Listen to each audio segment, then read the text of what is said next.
Yes hello यार लोग, बहुत बहुत स्वागत है आप सभी लोगों का आज के अपने छोटे से सेशन में। इसके अंदर सबसे पहले मैं आपके साथ डिस्कस करने वाला हूँ ABC analysis of ESG for your June 2026 attempt. Then कुछ छोटे मोटे रिवीजन प्लान कि आप ईएसजी को कैसे बेटर प्लान कर सकते हो, जिसके अंदर मैंने जो कुछ छोटे मोटे प्रो टिप्स यूज किए थे, जो चीजें मैंने मेरे रिवीजन के टाइम यूज की थी, वो भी मैं आपके साथ शेयर करने वाला हूँ। एंड फाइनली मेरे एंड से आपको और क्या क्या सपोर्ट में आने वाला है उसके बारे में बातें करने वाला हूँ। चलो सबसे पहले ज्यादा टाइम पास किए बिना आपके साथ सबसे पहले डिस्कस करते हैं एबीसी एनालिसिस ऑफ ईएसजी। क्या होना चाहिए sir as per you the ABC analysis, किस कैटेगरी में हमें पढ़ाई पे फोकस रखना चाहिए। नंबर 1, एबीसी एनालिसिस में सबसे मुश्किल काम जो मुझे लगता है वो है ए कैटेगरी को डिसाइड करना। वो है सर पार्ट बी में और पार्ट सी कहां पे आना चाहिए। आपको क्या लगता है सर? ऑब्वियस सी बात है सर, पार्ट बी और पार्ट सी हमेशा ए कैटेगरी में आएगा। बहुत बढ़िया सर। और एक काम आपके लिए आसान कर देता हूं सर, पार्ट सी में क्या आना चाहिए? तो पार्ट सी में सर आपके चैप्टर नंबर 1 एंड 2 आने चाहिए। ये तो सर हम सबको पहले ही पता था सर, ये तो सर हम सबको पहले ही पता था। बाकी की बातें करते हैं, आ जाओ ना। कैटेगरी ए में बाकी के जो चैप्टर्स आते हैं वो है आपका चैप्टर नंबर 3, 4, 5। इन 3 चैप्टर्स से आप एक्सपेक्ट कर सकते हो कि 15 to 20 मार्क्स का पेपर बनेगा। ऊपर आपको 35 मार्क्स ऑलरेडी पता है, यहां से आप एक्सपेक्ट कर सकते हो 15 to 20 मार्क्स, लगभग 50 to 50 मार्क्स, 55 मार्क्स तक का पेपर इन्हीं कैटेगरी से बनने वाला है। Then chapter number 9, 10 and 16, all these 3 chapters से एक क्वेश्चन मिनिमम साइड पे आना तय है। एक क्वेश्चन मिनिमम साइड पे आना तय है। इसका मतलब क्या, अगर आप देखते हो मोटा मोटी तो आपको ऑलरेडी पता है कि लगभग 60 to 65 मार्क्स का पेपर कहां से आने वाला है। इन सारे चैप्टर से एक क्वेश्चन तो इंस्टीट्यूट पूछती आई है। देन मैं बात करता हूं कैटेगरी बी में। कैटेगरी बी में अगर आप देखते हो तो काफी इंटरेस्टिंग चैप्टर्स जाते हैं। चैप्टर नंबर 8 एक अच्छा चैप्टर है जिसपे सवाल आना तो चाहिए, आता भी है, कई बार आता है कई बार नहीं आता है, लेकिन मोर और लेस अगर आप देखते हो तो चैप्टर नंबर 8 में आपको ए कैटेगरी में जितनी मेहनत डालने की जरूरत है उतनी डालने की जरूरत नहीं है। अगर आपको लेक्चर्स में भी याद आ रहा है तो बोर्ड रिपोर्ट, वेबसाइट डिस्क्लोजर्स, मोर और लेस अपन ने हर चैप्टर में थोड़ा थोड़ा पढ़ के रखा है। तो 8 चैप्टर पे आपको पूरा का पूरा एकदम घुस के पढ़ने की जरूरत नहीं है। आप आराम से पढ़ के भी जा सकते हो, लेकिन बाकी चैप्टर्स ए कैटेगरी में तो आपको पूरा घुस के सब कुछ अच्छे से कंप्लीट करना है। देन आता है chapter number 11। Chapter number 11 is too vast. The marks and pages ratio बहुत ज्यादा अनफेयर लगने लगता है इस चैप्टर में। अगर आप देखते हो तो चैप्टर काफी इजी भी है, एट द सेम टाइम ऐसा कुछ रॉकेट साइंस उस चैप्टर के अंदर नहीं है। लेकिन बाकी चैप्टर्स में जो तुम याद करने के लिए पूरी मेहनत कर रहे हो तो घुस के जो जा रहे थे वैसे करने की जरूरत नहीं है। इस चैप्टर में मोर और लेस सारी चीजों को 2-2, 3-3 बार पढ़ना है, समझना है, जान के लेना है, लेकिन रटने को ऐसे बैठने की ऐसा जरूरत नहीं। चैप्टर नंबर 12, 13 उनके बारे में क्या ही बातें करनी है। एक आता है आपका बोर्ड अकाउंटेबिलिटी ऑन ईएसजी जो 2 पेज का चैप्टर है, और एक आता है एनवायरमेंट के तो हमने उसके सामने पहले ही घुटने टेक दी है। इसका मतलब क्या है, इन 2 चैप्टर्स में भी एज सच बहुत ज्यादा मेहनत आपको करने की जरूरत नहीं है। देन आता है चैप्टर नंबर 15। चैप्टर नंबर 15 यहाँ पे डालने का बहुत इंटरेस्टिंग रीजन है सर। चैप्टर नंबर 15 आपका ऐसा चैप्टर है ग्रीन इनिशिएटिव्स जिसके ऊपर हर अटेम्प्ट में सवाल तो आते ही आते हैं। मिनिमम साइड पे 1, कभी कभी 2, कभी कभी 8 मार्क, कभी कभी 14 मार्क, कुछ भी पूछ सकते हैं इंस्टीट्यूट इस चैप्टर के ऊपर।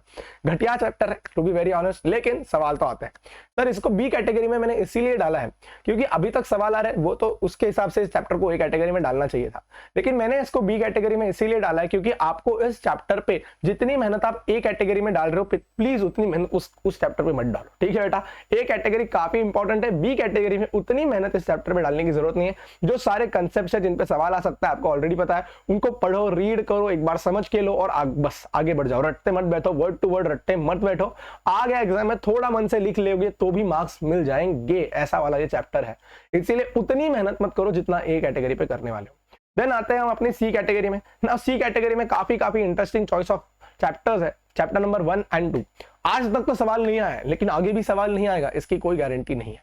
उसमें भी चैप्टर 1 तो चलो थोड़ा फुद्दू ही है, लेकिन चैप्टर 2 एक अच्छा चैप्टर है, लेकिन आज तक उस पे न्यू सिलेबस में शिफ्ट होने के बाद से सवाल अपने को देखने को नहीं मिले। चैप्टर नंबर 7 कंपैरेटिवली छोटा चैप्टर है, कंपैरेटिवली इजी चैप्टर है, 1 और 2 readings is more than sufficient, इसीलिए इसको सी कैटेगरी में डाला है। सवाल पिछले ही अटेम्प्ट में आकर गया तो अगेन रिपीट होगा नहीं होगा, it is a dicey thing chapter का लेंथ और सारी चीजें देखते हुए। Then chapter number 14। Chapter number 14 is a very interesting chapter जो आपके सीएसआर की बात करता है, लेकिन कहीं ना कहीं पे वो ओपन बुक के अंदर वैसा का वैसा रिपीट आता है और बहुत ज्यादा डिटेल में आता है। तो इंस्टीट्यूट चैप्टर नंबर 14 पे कितनी एनकरेज होगी सवाल पूछने के लिए इज अ क्वेश्चन ऑफ, क्या कहते हैं पता नहीं, क्वेश्चन मार्क ही हो। देन आता है आपका चैप्टर नंबर 17 जो बात करता है एम्पावरमेंट ऑफ कंपनी सेक्रेटरीज। वो भी अगर आप देखते हो तो मोर और लेस आपको रीड ओनली बेसिस पे ही रखने की जरूरत है। दो चार बार बार पढ़ते रहना है उस चैप्टर को, लेकिन बाकी चैप्टर जितनी मेहनत करने की जरूरत नहीं। मोर और लेस अगेन कहीं ना कहीं पे आप थोड़ा इनोवेटिव बन के अपने मन से भी उसके अंदर आंसर्स लिख सकते हो।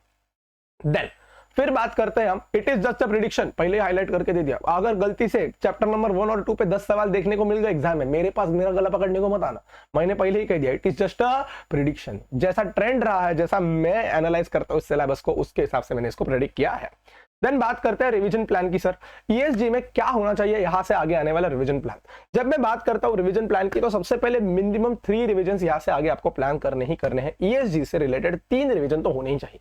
90 डेज है, 5 भी हो सकते हैं, 6 भी हो सकते हैं, 7 भी हो सकते हैं, कितने भी रिवीजन हो सकते हैं, आपके ऊपर डिपेंड करता है। लेकिन मिनिमम 3 और शिद्दत वाले रिवीजन, नहीं एक था इसे पन्ने पन्ने घुमाने का नहीं, अच्छे से बैठ के रिवीजन करनी है, 3 मिनिमम। देन फर्स्ट रिवीजन जो है, सब्जेक्ट बड़ा बल्कि है, ज्यादा टाइम लग सकता है, टेंशन मत लेना, 5 से 6 दिन लग गए तो भी वो इट इज वेरी नॉर्मल, क्योंकि बड़ा सब्जेक्ट है, बड़े सब्जेक्ट को रिवाइज करने के लिए इतना टाइम लग सकता है। लेकिन जो फर्स्ट रिवीजन होती है वो सबसे इंपॉर्टेंट होती है, जिसको मैं मेक और ब्रेक रिवीजन कहता हूं। इस रिवीजन में आपको 110% चीजों की क्लैरिटी भी मिलती है, थोड़ा बहुत आपके माइंड में कलेक्शन होने लगता है, और सेकंड और थर्ड रिवीजन के लिए वही बेस बनती है। तो फर्स्ट रिवीजन को टाइम लगता है तो पैनिक मत करना, फर्स्ट रिवीजन को जितना टाइम लगता है उतना लगने दीजिए। देन एटलीस्ट 100 मार्क्स का पेपर सॉल्व करना ही करना है विद टाइमर। 3.25 घंटे का टाइम मिलता है, 3.25 घंटे का टाइमर लगा के बैठना ही बैठना है, 15 मिनट क्वेश्चन पेपर पढ़ना है और 3 घंटे का पेपर लिखने की पूरी कोशिश करनी है। ईएसजी में सबसे ज्यादा एग्जामिशन आते हैं, ये इंस्टीट्यूट का खुद का रिकॉर्ड है, जिस रिकॉर्ड में उन्होंने खुद लिखा है कि ईएसजी में सबसे ज्यादा एग्जामिशन आते ही आते हैं। 10% के आसपास ईएसजी में एग्जामिशन का रेशो होता है, यानी 100 बच्चे लिख रहे हैं तो 10 बच्चे इसमें एग्जामिशन लेकर आएंगे, ऐसा इसका रेशो रहता है। तो इन दैट केस ईएसजी में एग्जामिशन लाने के लिए एक चीज इंपॉर्टेंट है, 100 मार्क्स का पेपर अटेम्प्ट करना। इसीलिए आपको एक पेपर तो सॉल्व करना है। इसमें मैं आपकी थोड़ी मदद भी करूंगा आगे जाके, दिसंबर 2025 वाला, इसमें आगे बात करता हूं आपके साथ। देन एटलीस्ट 3.5 डेज या 4 डेज ईएसजी को रिवीजन के लिए रखना है 1 जून के पहले। क्यों? क्योंकि ये आपका फर्स्ट पेपर है, और फर्स्ट पेपर में कभी भी अननेसेसरी ड्रामा नहीं होना चाहिए कि प्रिपरेशन थोड़ा कम रह गया, कुछ मिर्च मसाला कम रह गया, जिसकी वजह से पेपर टफ चला गया। भाई आगे आने वाले 6 पेपर्स पे इसका इंपैक्ट आता है। तो फर्स्ट पेपर अगर पॉजिटिव जाता है, फर्स्ट पेपर अच्छा जाता है, तो बाकी के सारे पेपर्स भी हौले हौले अच्छे ही चले जाते हैं। फर्स्ट पेपर में ही मॉरल डाउन हो गया तो प्रॉब्लम आने लगती है। इसीलिए फर्स्ट पेपर को बहुत अच्छे से पढ़ के जाओ, इतना अच्छे से पढ़ के जाओ कि बात खत्म हो गई, फर्स्ट पेपर अच्छा ही जाना चाहिए। और अगर फर्स्ट पेपर बाय चांस गलत या बुरा भी आता है तो फिर सिर्फ तुम्हारे लिए नहीं होगा, पूरी दुनिया के लिए होगा, ये मान के चलना है, क्योंकि तुमने उतनी अच्छी प्रिपरेशन की थी कि अभी इसके बाहर तो कुछ आ ही नहीं सकता था। देन आती है कुछ प्रो टिप्स जो आप यूज कर सकते हो। नाउ ईएसजी को पढ़ते टाइम देखो बेटा, एक चीज आपको समझनी पड़ेगी, ईएसजी ऐसा सब्जेक्ट है जिसके अंदर आप जब रिवीजन करने को बैठोगे, अभी तो आपने स्टार्ट नहीं की होगी, लेकिन जब रिवीजन करने को बैठोगे आपको समझ में आने लगेगा ये सारे इंटरेस्टिंग चैप्टर्स को अगर मैं एक साथ पढ़ूंगा तो बाद में जो बचे हुए ड्राई चैप्टर्स है वो मेरी जान ले लेंगे, ये आपको समझ में आने लगेगा। सारे ए कैटेगरी चैप्टर्स को अगर तुम एक साथ पढ़ लेते हो तो बाद में बचे हुए चैप्टर्स तुम्हारी जान ले लेंगे और तुम्हारी जान पे आके नाचेंगे बेटा वो। तो ऐसे सिचुएशन में ईएसजी जैसे सिलेबस को प्लान बहुत स्मार्टली करना चाहिए। आप अगर प्लान करते हुए 3 दिन में ईएसजी को रिवाइज करने वाला हो तो make a combination of interesting chapters and dry chapters. पढ़ाई ऐसी रखो कि इंटरेस्टिंग और ड्राई चैप्टर्स में बार बार आप स्विच चेंज कर रहे हो, ताकि वो आपके लिए इफेक्टिव रहे। जैसे जस्ट फॉर एग्जाम्पल, मुझे पता है 18वां चैप्टर मेरे को जान लगा के पढ़ना ही है, क्योंकि 20 मार्क के लिए आता है, तो मैं ध्यान लगा के पढ़ूंगा ही।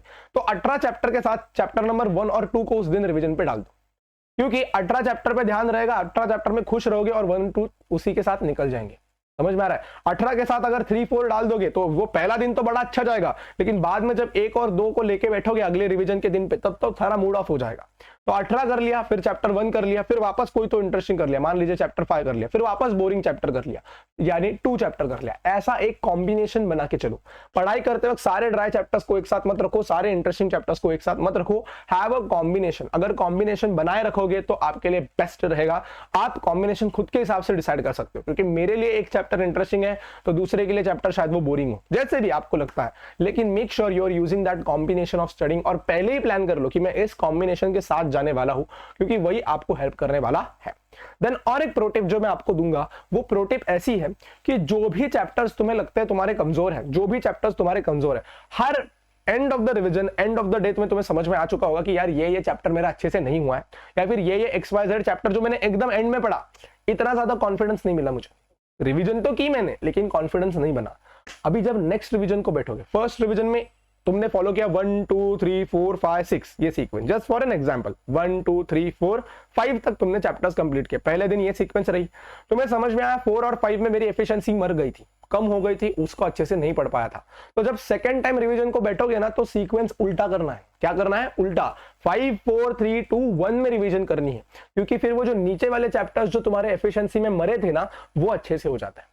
तो हमेशा याद रखना, तुम बाकी सब्जेक्ट्स के लिए भी इसको अप्लाई कर सकते हो। This is one of the best tips you can use, क्योंकि मरते मरते एंड वाले चैप्टर्स में मर जाते हो और उसका रिवीजन सेकंड रिवीजन में भी एंड में करते हो, थर्ड रिवीजन में भी एंड में करते हो, वो मरा हुआ चैप्टर हमेशा मरा हुआ ही रहता है, फिर एग्जाम में जाके वही तुम्हारी जान लेता है।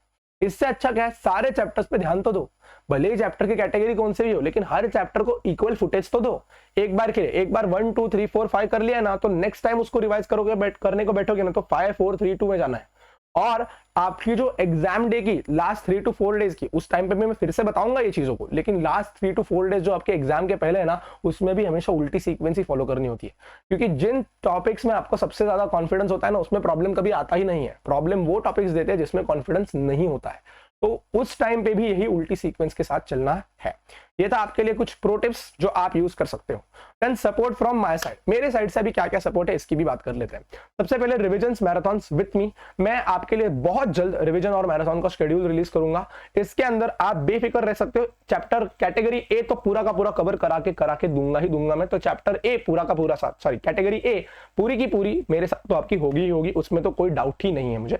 बाकी भी मैं कितना आपके लिए ऐड कर सकता हूं उसका मैं शेड्यूल रिलीज करूंगा और वो जल्दी आप लोगों के पास होगा। देन आते हैं ईएसजी में अमेंडमेंट्स। ईएसजी के अमेंडमेंट्स हाल ही में 2 दिन पहले रिलीज हुए हैं, वो आपके पास रिकॉर्डेड फॉर्म में, आपका टाइम कम से कम वेस्ट हो, इसीलिए 2 से 3 दिनों के अंदर मैं आपको रिकॉर्डेड फॉर्म में अमेंडमेंट्स रिलीज करके दे दूंगा, जहां से आप अमेंडमेंट्स एक्सेस कर पाओगे और अमेंडमेंट्स को भी पढ़ पाओगे। देन एग्जाम विद मी, जैसे मैंने कहा आपको 100 मार्क्स का पेपर आपको खुद को देने का टारगेट रखना है और इसमें मैं आपका सपोर्ट कर सकता हूं। आप पकड़ के चलो, आई एम प्लानिंग अराउंड यहां से आगे मिड अप्रैल या अप्रैल एंड को आपके लिए 100 मार्क्स का एग्जाम प्लान कर रहा हूं, जिसके अंदर बकायदा 3.25 घंटे का टाइमर लगेगा। आपको मेरे साथ इस एग्जाम सेंटर में एंटर करना है, ऐसा मान लो। आपको 15 मिनट का मैं टाइम दूंगा क्वेश्चन पेपर पढ़ने के लिए और वहां से आगे 3 घंटे आपको पढ़ाई करनी है। जूम पे रहेगा सेशन, जिसकी वजह से आप सबको एग्जाम माहौल फील होगा। वहां पे इन्विजिलेटर की तरह, मैं पुतले की तरह खड़ा हो जाऊंगा और आपको 3.25 घंटे मिलेंगे उस पेपर को सॉल्व करने के लिए। तो वहां पे एक माहौल बनाएंगे अपन, और द टारगेट पेपर इज दिसंबर 2025 जो आपको यहाँ पे सॉल्व करना है। तो मेरी पर्सनल एडवाइस है कि कोई भी बच्चा दिसंबर 2025 के पेपर या उसके क्वेश्चंस या उसके आंसर्स मत देखो, keep it as a surprise for you, ठीक है। मैं चाहता हूं कि पास्ट ईयर पेपर ही सॉल्व करो, कोई पेपर मैं बना के लाऊं, उससे अच्छा जो एग्जाम में आईसीएसआई पूछती है वही पैटर्न में आप सॉल्व करो। तो दिसंबर 2025 के पेपर को आपके लिए सस्पेंस की तरह रखो और उसको प्लीज मत खोलो। देन बहुत सारे गाइडेंस वीडियोस, जैसे लास्ट 7 डेज में क्या करना है, लास्ट के 3 डेज में ईएसजी में क्या करना चाहिए, एंड देन आपके एग्जाम के 7 दिनों में क्या करना चाहिए, इससे रिलेटेड भी बहुत सारे गाइडेंस वीडियोस। देन आपको बीच बीच में जो थोड़ा मोटिवेशन का पुश लगेगा, वो भी सारी चीजें इसी चैनल पे, इसी कंटेंट पे आपको देने का मेरा प्लान है। करना कुछ नहीं है, चैनल को सब्सक्राइब नहीं किया तो सब्सक्राइब कर लो। आपके लिए एक बाकायदा प्लेलिस्ट में ईएसजी नाम की प्लेलिस्ट बन जाएगी, उसके अंदर आपको ये सारा कंटेंट मिल जाएगा। और इतनी मेहनत नहीं करनी है कि हर बार आके चैनल पे नहीं देखना है, तो इस वीडियो के नीचे एक टेलीग्राम ग्रुप की लिंक है, उस टेलीग्राम लिंक को ज्वाइन कर लो, उस टेलीग्राम ग्रुप को ज्वाइन कर लो। वहां पे जब भी नया वीडियो रिलीज होगा, चाहे वो अमेंडमेंट्स हो चाहे कुछ भी हो, तो वहां पे मैं वो वीडियो डाल दूंगा और वहां से आप वो वीडियो को एक्सेस कर पाओगे। चलो फिर लोग, इसी के साथ ऐसे और कंटेंट के लिए चैनल पे बने रहिए। और आप सभी लोगों के लिए एक ही मैसेज है मेरे पास, keep working hard, keep pushing elements and never ever have be shy to put in the required efforts. आप सभी लोगों के साथ ऐसी मुलाकात होगी ऐसे ही अगले से प्यार से सेशन में, तब तक के लिए बाय बाय।